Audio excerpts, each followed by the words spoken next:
Vote చోరీతో దేశద్రోహం చేస్తున్న బీజేపీని గద్దె దించుతామన్నారు లోక్సభ విపక్ష నేత రాహుల్ గాంధీ. సత్యమనే నినాదంతో పోరాటం చేస్తున్నట్లు చెప్పారు. ఓట్ చోరీ చేయకపోతే మోదీ సర్కార్ ఎప్పుడో కూలిపోయేదని ఫైర్ అయ్యారు. రాజ్యాంగం ప్రజాస్వామ్యాన్ని నాశనం చేయడమే బీజేపీ ఆర్ఎస్ఎస్ ఉమ్మడి లక్ష్యమన్నారు కాంగ్రెస్ నేతలు.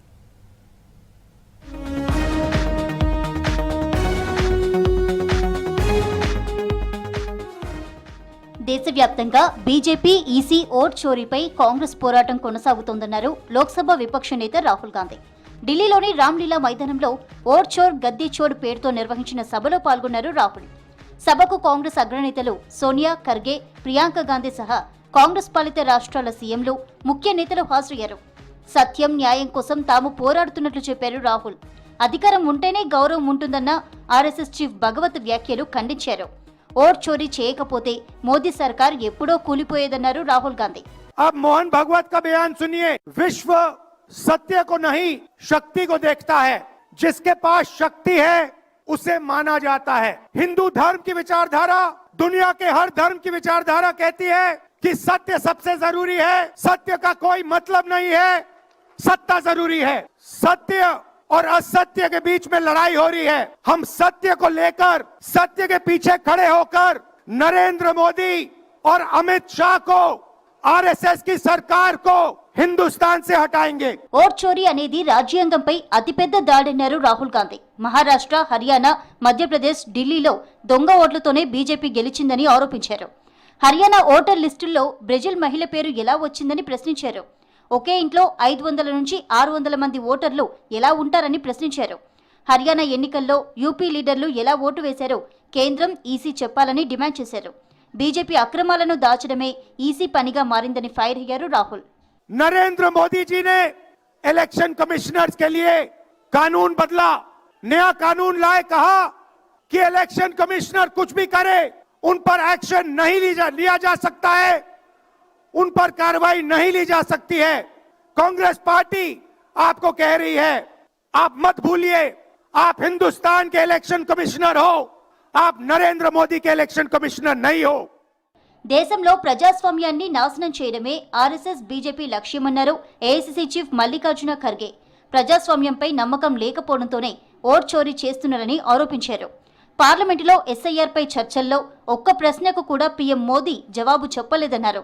దేశం కోసం ఇందిరాగాంధీ, రాజీవ్ గాంధీ ప్రాణత్యాగం చేశారని గుర్తు చేశారు.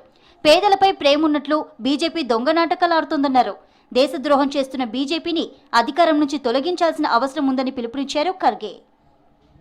बाबा साहब अंबेडकर, पंडित जवाहरलाल नेहरू जी और कॉन्स्टिट्यूंट असेंबली ने मिलकर ये जो आपको हक दिया, संविधान दिया और वोट डालने का अधिकार दिया, अगर ये वोट डालने का अधिकार ही चले गया, आप क्या करेंगे? वोट चोरी का इतना बड़ा जो जुलूस है या बहुत बड़ी लड़ाई है, इस लड़ाई के छोड़ को मैं नहीं जाऊंगा। जैसा कि सरहद पे जवान लड़ता है, अगर एक बार मोदी हारा उसका कहीं भी नामो निशान नहीं रहेगा, कहीं दिखेगा भी नहीं। పార్లమెంటులో ఓట్ చోరీపై రాహుల్, ఖర్గే ప్రశ్నలకు పీఎం మోదీ దగ్గర సమాధానమే లేదన్నారు కాంగ్రెస్ ఎంపీ ప్రియాంక గాంధీ.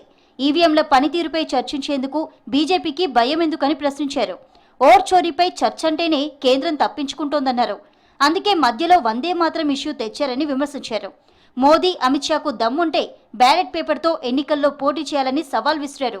బీహార్ ఎన్నికల్లో ఎన్డీఏ ఎలా గెలిచిందో దేశ ప్రజలందరికీ తెలుసన్నారు ప్రియాంక గాంధీ. चुनाव आयोग के बिना ये चुनाव नहीं जीत सकते। इतिहास में कभी ऐसा नहीं हुआ कि पूरा विपक्ष कह रहा है कि हमें विश्वास नहीं है चुनाव आयोग में, इन चुनाव में हमारा विश्वास नहीं है, ये चुनाव ठीक ढंग से नहीं किए जा रहे हैं। महंगाई की चर्चा होती है, मेरी बहनें यहाँ खड़ी हैं, आपकी सुरक्षा की चर्चा होती है, न सदन में होगी न बड़ी बड़ी रैलियों में करेंगे ये लोग, कि आपका ध्यान भटकाने के लिए रोज रोज ये कोई नया मुद्दा निकालते हैं। आप खुद देख रहे हैं, आप अपना ध्यान केंद्रित करिए।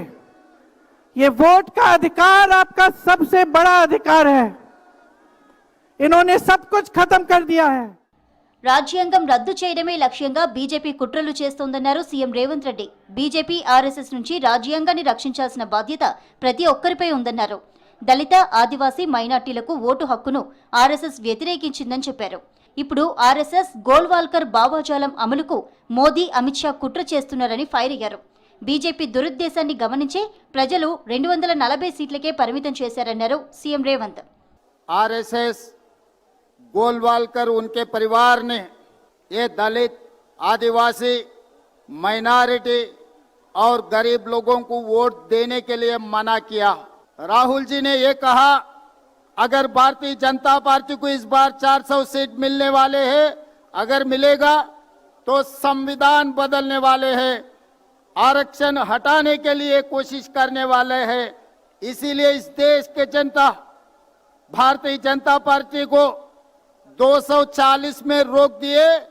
इसीलिए आज संविधान बच गए, आज आरक्षण बच गया। బీజేపీ, అమిత్ షా కుట్రలకు కాలం చెల్లిందన్నారు కాంగ్రెస్ నేతలు.